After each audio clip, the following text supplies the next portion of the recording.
Should James Borrego be in a hot seat if the Hornets miss the playoff? The Charlotte Hornets have limped into the All-Star break, losing 11 out of their last 14 games. Charlotte was 28-22 and on the cusp of being in the top 6 in the Eastern Conference, but now they are in danger of even making the playoffs play-in game. This is James Borrego's 4th season with the Hornets, and in those 4 seasons his best record is 39-43. The 2020 season was cut short with the Hornets finishing 23-42. Last year Charlotte was as high as 4th in the East, but faced injuries and COVID issues. Even when most of the team returned to the court, the Hornets limped through the end of the season and got obliterated in a play-in game by an Indiana Pacers team that didn't have some of their key players. Without Myles Turner and TJ Warren, the Pacers beat the Hornets by 27 and were up by as many as 39 points. The Hornets looked uninspired and illy prepared. Charlotte started off this season well, going 5-2 with wins over Cleveland and Brooklyn,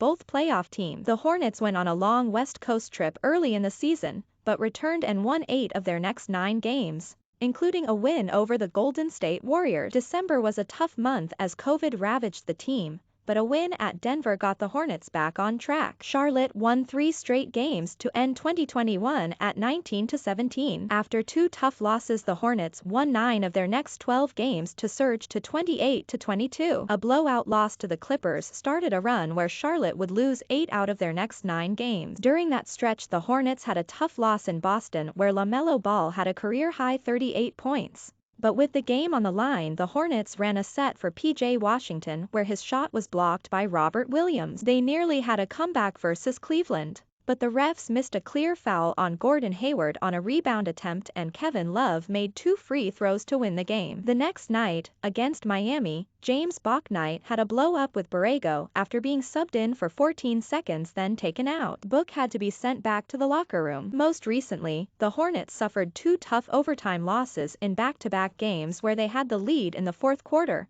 but the offense stalled out and lost in the extra period. The Hornets are 0-6 in overtime games this season. Statistically, Charlotte is one of the better offenses in the NBA. But there are times late in games where offense has little ball movement and looks disjointed. When their offense breaks down, the Hornets haven't been able to get the defensive stops needed to close out games. In the 4 years of Borrego's tenure as head coach, the Hornets have been 23rd, 25th, 16th, and are currently 23rd in defensive rating. Another gripe fans have had are the questionable rotations, the latest example being JT Thor, who almost sparked a comeback versus the Memphis Grizzlies, only playing 11 minutes the next game. Many have also wanted to see more of James Bouknight, who has played well at times, but also shown rookie growing pains. Bouknight is a great talent who has had a frustrating season, which boiled over with the incident against the Heat. There have been many games when Charlotte has only gone 8 deep with their rotation. That's fine at times, but you risk wearing your team out. Charlotte's offense has gotten worse in the last 9 games.